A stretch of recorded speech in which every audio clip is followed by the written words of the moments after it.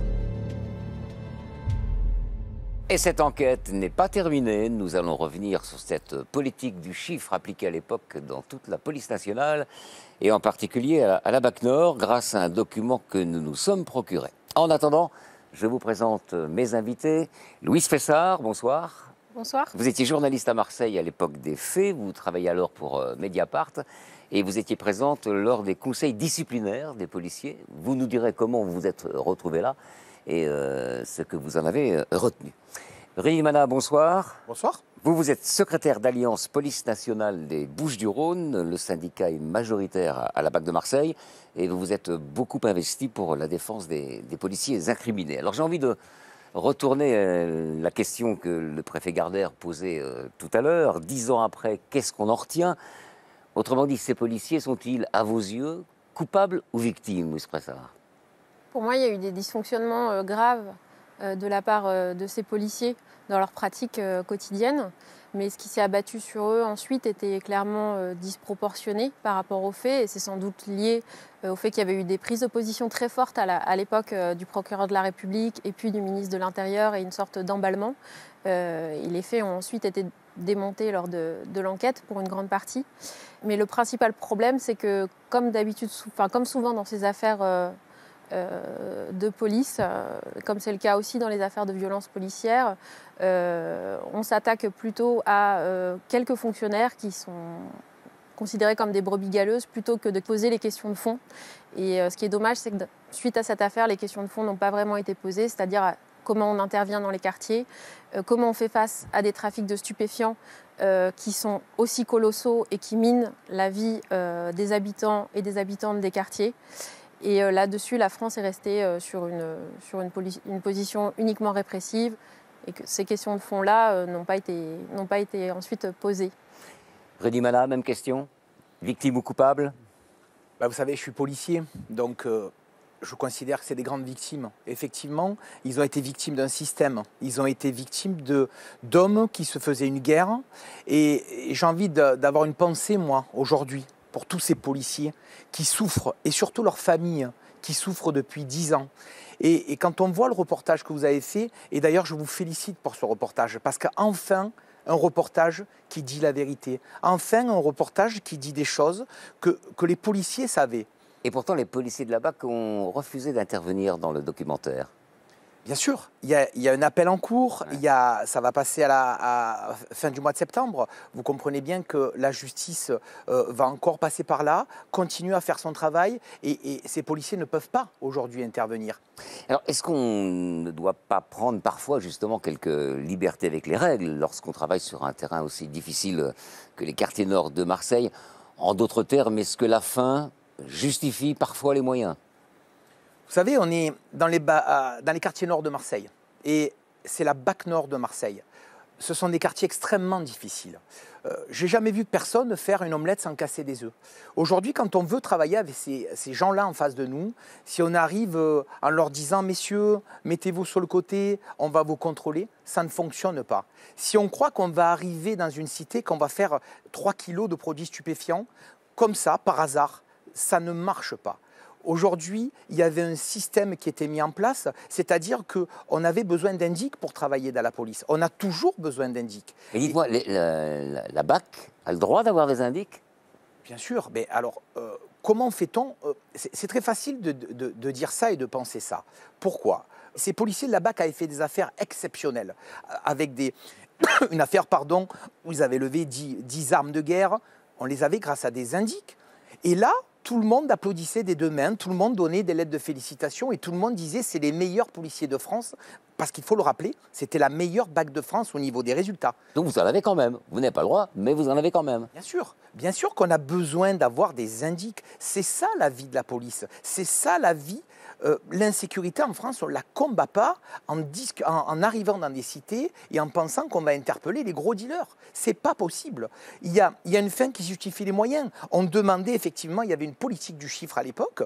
On y reviendra sur la politique du chiffre. Et il est évident que quand on veut faire des belles affaires, on a besoin d'avoir des informations. Et les informateurs demandaient parfois des contreparties. Et effectivement, ces policiers, en première instance, certains ont été condamnés parce qu'ils donnaient des barrettes de shit à des informateurs qui permettaient de faire des belles affaires. Mais quand la police dit qu'elle n'est pas au courant de ça, c'est pas vrai. C'est pas vrai. Tout le monde est au courant de ça dans le système policier. Louis Fessard, vous étiez spécialiste des questions de police, justement. Alors, on a vu que Marseille bruissait de rumeurs sur les méthodes de la BAC Nord. Les policiers auraient gardé pour eux de la marchandise de contrebande, saisie, de la drogue, des coupures de billets. Est-ce que vous avez recueilli des témoignages allant dans ce sens? Est-ce qu'il s'agissait seulement de rumeurs ou d'une réalité? Non, moi, je n'ai pas recueilli de témoignages allant dans ce sens.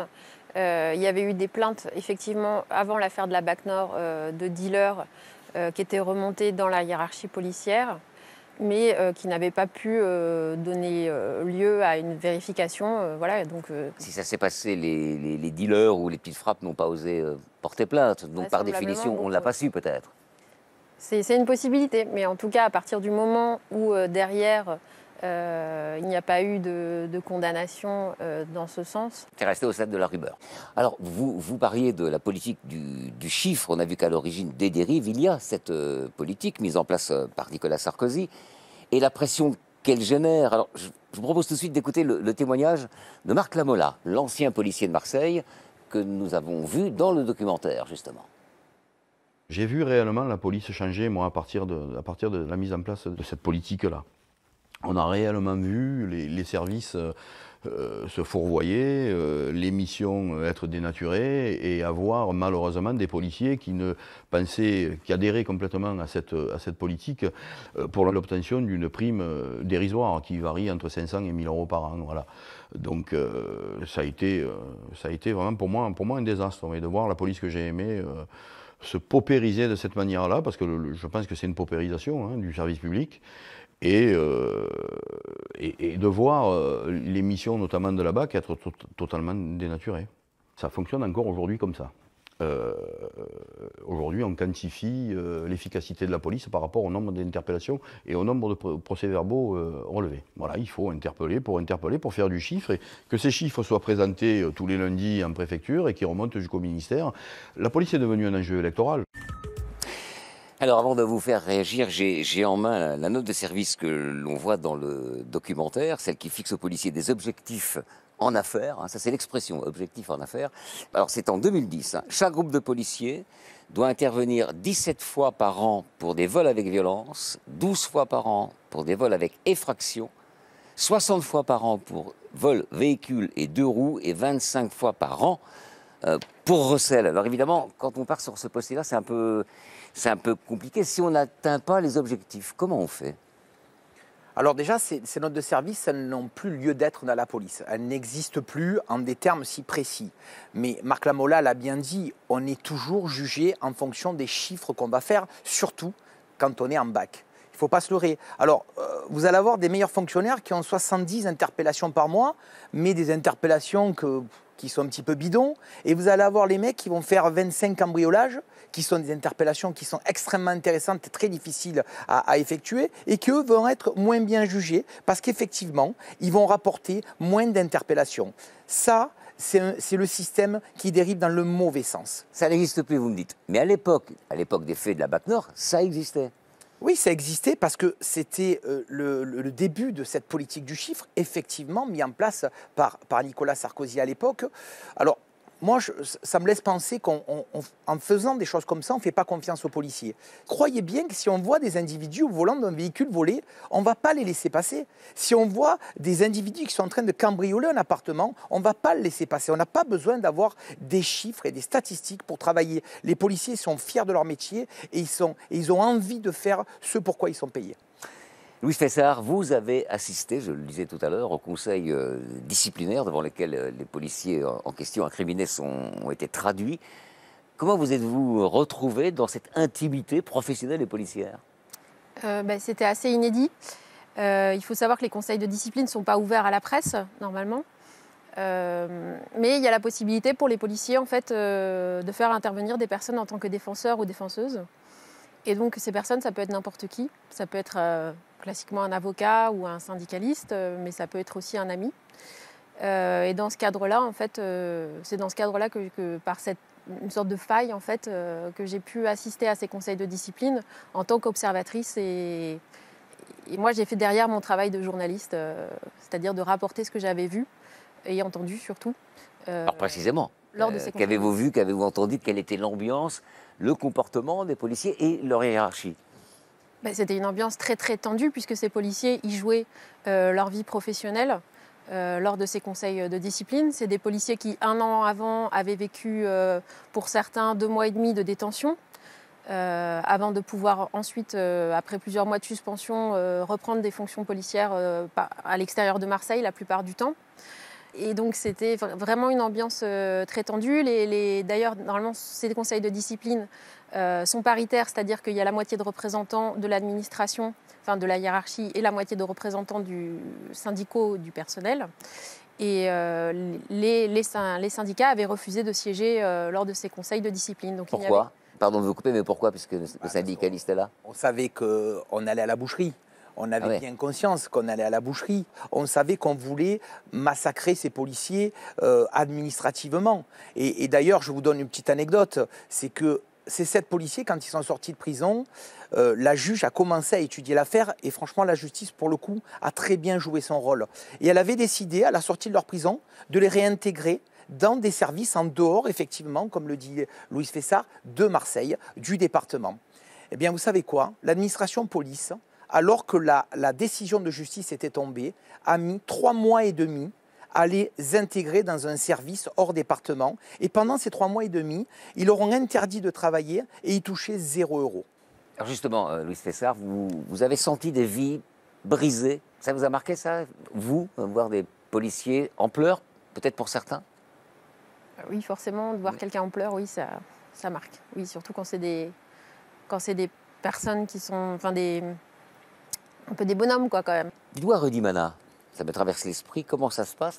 Les policiers qui sont en prison peuvent croiser des délinquants qu'ils connaissent. Ils étaient à l'isolement. Comment ça se passe dans ces cas-là? Déjà, ils étaient à l'isolement. Vous avez bien compris que c'est l'enfer. Parce que immédiatement, tout le monde sait qu'il y a un flic de la BAC Nord qui arrive dans cette prison. Donc, ils ne pouvaient pas dormir la nuit. On hurlait leurs noms, on hurlait leurs prénoms, on tapait sur les murs.